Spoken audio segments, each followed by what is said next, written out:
ओम नमः शिवाय। दोस्तों, जैसा कि आप सभी लोग जानते हैं कि 1 मई 2026 शुक्रवार के दिन पड़ रही है बैसाख महीने की पूर्णिमा तिथि। और दोस्तों, यह कोई साधारण तिथि नहीं है। यह बैसाख मास की सबसे बड़ी और सबसे महत्वपूर्ण तिथि मानी जाती है, क्योंकि जब पूर्णिमा तिथि शुक्रवार के दिन आती है तो इसका महत्व कई गुना बढ़ जाता है। ऐसा संयोग बार बार नहीं आता और इसलिए इसे बहुत ही खास और फलदायी माना गया है।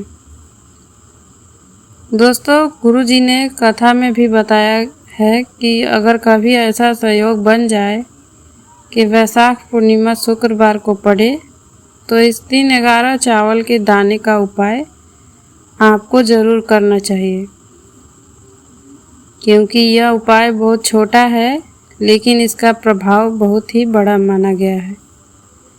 अब आप में से बहुत सारे लोग ऐसे होंगे जिन्होंने पूरे साल कोई खास उपाय नहीं किया होगा या कई बार सोचा होगा कि करेंगे लेकिन कर नहीं पाए।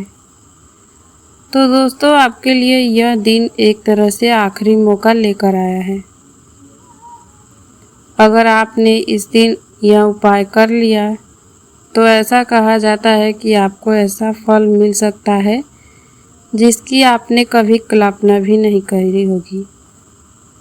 और दोस्तों, ऐसा भी देखा गया है कि कई बार बड़े बड़े पूजा पाठ और अनुष्ठान से जो काम पूरे नहीं होते हैं, वही काम इस दिन किए गए छोटे से उपाय से पूरे हो जाते हैं। इसलिए इस दिन को हल्के में बिल्कुल मत लेना। अब दोस्तों, इस उपाय को करने से पहले आपको यह जानना बहुत ज़रूरी है कि यह उपाय किसको करना है, किस समय करना है और कहाँ करना है और कैसे करना है। तो चलिए एक एक करके सब कुछ समझ लेते हैं। सबसे पहले बात करते हैं यह उपाय कौन कर सकता है। तो देखिए, घर की बड़ी माता बहन इस उपाय को कर सकती हैं। अगर घर की महिलाएं किसी कारणवश नहीं कर पा रही हैं तो घर का कोई भी बड़ा सदस्य भी यह उपाय को कर सकता है। और अगर कोई व्यक्ति अपनी व्यक्तिगत मनोकामना के लिए भी करना चाहता है तो वो भी खुद भी कर सकता है, यानी यह उपाय हर कोई कर सकता है। अब बात आती है यह उपाय कहाँ करना है। तो ध्यान रखें, यह उपाय आपको सिर्फ शिव मंदिर में जाकर ही करना है, घर पर नहीं करना है, क्योंकि इस दिन मंदिर की ऊर्जा और वातावरण बहुत ही अधिक प्रभावशाली होती है। अब सबसे ज़रूरी बात और समय है। सुबह के समय जितना जल्दी हो सके 12 बजे से पहले या शाम के 6 बजे या 8 बजे के बीच में अगर इस उपाय को किया जाए तो बहुत ही उत्तम माना जाता है। अब बात करते हैं सामग्री की। 11 साबुत चावल के दाने, ध्यान रखें टूटे या कटे हुए नहीं होने चाहिए। 1 लोटा जल, 1 बेलपत्र, शाम के लिए दीपक घी का होना चाहिए।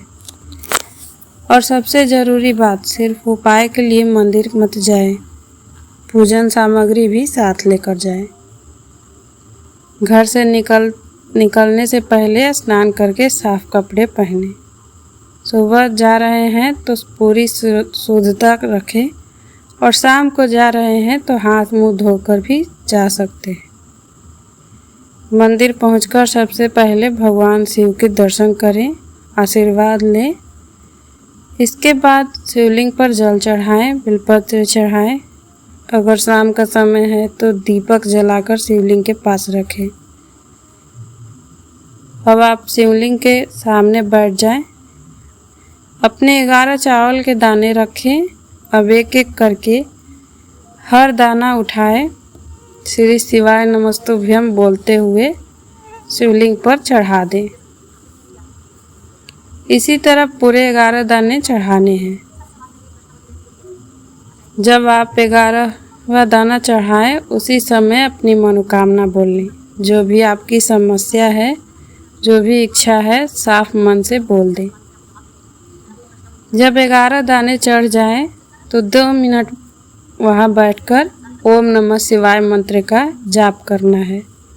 फिर भगवान शिव से एक बार फिर प्रार्थना करें। दोस्तों, यह उपाय बहुत ही छोटा है, लेकिन इसका प्रभाव बहुत ही बड़ा माना गया है। अगर आप इसे सच्चे मन से करते हैं तो आपकी मनोकामना जरूर पूरी हो सकती है। अगर पूरे साल नहीं किया है तो इस बार मौका मत गंवाना, क्योंकि ऐसे सहयोग बार बार नहीं आते। श्री शिवाय नमस्तुभ्यम। हर हर महादेव।